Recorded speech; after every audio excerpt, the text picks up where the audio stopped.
Hello everyone, and welcome to the New Moon Reflections. And I am fortunate enough to be in the Nantahala National Forest, which is Cherokee land. And Nantahala means the land beyond tomorrow.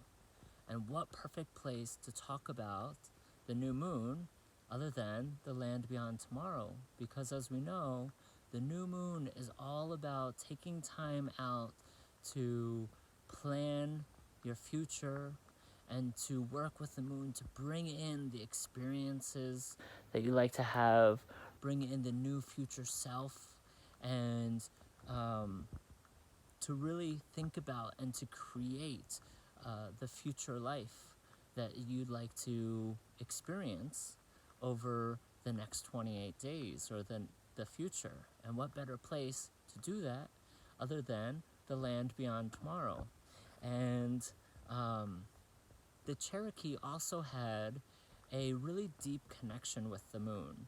So today, since we're in Cherokee land, I would like to share with you a little bit about ritual and share a new moon ritual. It's a little bit more elaborate, but I think you guys will definitely enjoy it. And a little bit of the myths and legend that the Cherokee have around the moon. And so let's start out with the ritual, the new moon ritual. So I'm gonna turn the camera around, and here you can see I have a ceremony site set up. And before we get into that, look at this amazing view. So we're in the Highland Mountains in North Carolina, and this used to be Cherokee land, and this is Meditation Rock. So what a perfect place to have a new moon ceremony. And I'm here for some training, and the new moon on Friday, I was fortunate enough to do an in-person ceremony. And so I'd like to share that ritual with you guys. So for those of you who are doing new moon ceremonies, this one I like to call the candle lighting ceremony. And for the candle lighting ceremony, or for any ceremony ritual, you want to create an altar space. So you can see I have a cloth there that really signifies where that altar space is. And I have a little mandala plate in there with a candle that represents the moon. And then it's surrounded by rhododendron flowers. And the rhododendron flowers is one of the 7 sacred trees of the Cherokee. And of the 7 sacred trees, the rhododendron is protected by the moon. So I thought it would be a really beautiful way to bring in the moon with creating a nice altar space with a beautiful cloth and a mandala plate with a candle that represents the moon, surrounded by the rhododendrons, which is to the Cherokee one of their sacred plants and the one that is protected by the moon. So the way the candle lighting ceremony worked for us on Friday, and feel free to change it however you like. This would be a great ceremony for you if you're sharing your new moon rituals with friends or family, or you could also change it to just for yourself, because me personally, I typically just do new moon ceremonies either by myself or with my partner. So I don't typically get the joy of working with other people. So I was really excited to be able to do an in-person ritual, which is why I'm excited to share it with you. So the way the candle lighting ceremony works, if you think about light as consciousness, a light is always brightest when it lights another light, or a candle always burns brightest when it lights another candle. And so we would get around the ceremony site, and the first person would light their candle from the moon candle, and then they the second person would light their candle from the first person, and then would weave our circle in by lighting each other's candles, all originally lit from the moon.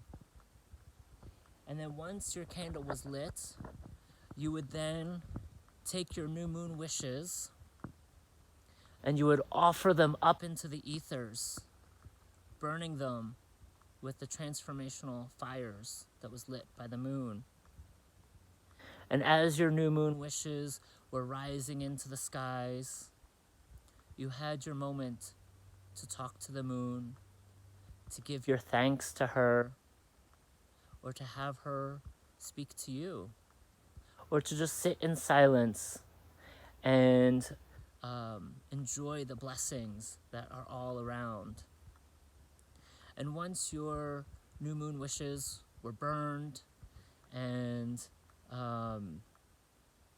you were complete with your communications with the moon, then you see I placed a basket there, and that is an offering basket.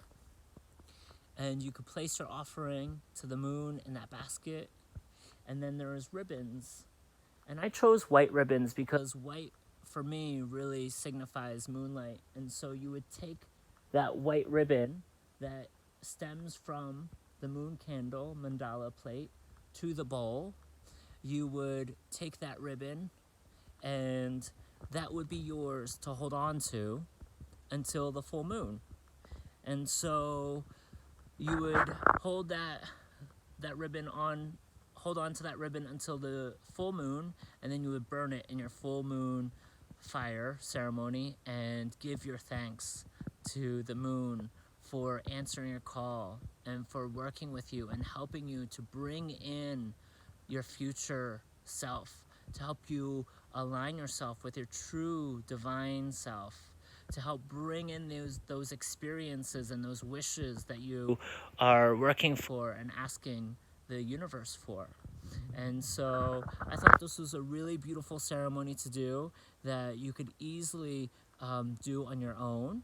And you don't have to have multiple bowls and multiple candles. It could just be, you could set up your own altar space, and you could light your candle from the moon candle and burn your new moon wishes from the moon candle. I'm trying to get out of the sunlight. I'm backlit here, but you could easily do this for one person. And so I hope you guys enjoy that new moon ceremony and try it out for yourself. And doing it on Cherokee land just seems so perfect because the Cherokee were so deeply connected to the moon. They even had a goddess called the Moon and Star Maiden, and she was the goddess that created the moon. She was said to have lived in the top of the mountain in a crystal cave and cut the moon and placed the moon in the sky from the crystal of the top of the mountain. And I want to, hopefully you guys could see the mountains behind me. I'll try and get a good shot of it.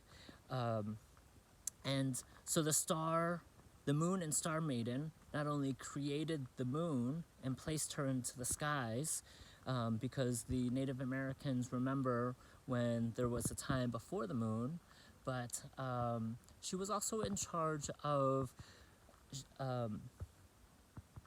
the times when you would plant and start farming. So she was in charge of when they would start planting their plants and harvesting their plants. And she was also in charge of the 7 sacred ceremonies. And so the Cherokee had 7 sacred ceremonies, one of the most important of which was the first new moon of spring. And so the new moons were very important to the Cherokee. They considered it to be big medicine. And so the first new moon of spring, the female tribes members would go and gather 7 baskets of 7 different flowers. They would gather 7 waters from 7 different streams. And then they would gather 7 kinds of wood for their sacred fire. So as you can see, 7 was a very important number for them. And so the first new moon of spring was one of their biggest holidays because it was a time for divination, for the Cherokee to find out what the fate of their tribe would be over this coming season, over this coming year. And the Cherokee lived by the lunar cycles. It was their calendar, and they considered the phases of the moon as medicine for the people. And they recognized that they had a deep connection with the moon. And if you think about it, we talked about it on the very first day, that the moon helps create life on planet Earth. The connection between the moon and the Earth is so strong that the moon helps calm the wobble of the axis on Earth, allowing life to thrive on this planet, calming the tides of the ocean, calming the storms. And so if it weren't for the moon, this planet would be a little too violent. The weather would be very erratic. The oceans would wash over the continents, and it would be very difficult for life to thrive on this planet as we know it. So the moon is very intrinsically connected to life on this planet, and the Cherokee understood that. They also understood that this land that I'm currently on, the Nantahala National Forest, was once inhabited by what they called the Moon-Eyed people. And the Moon-Eyed people were little people.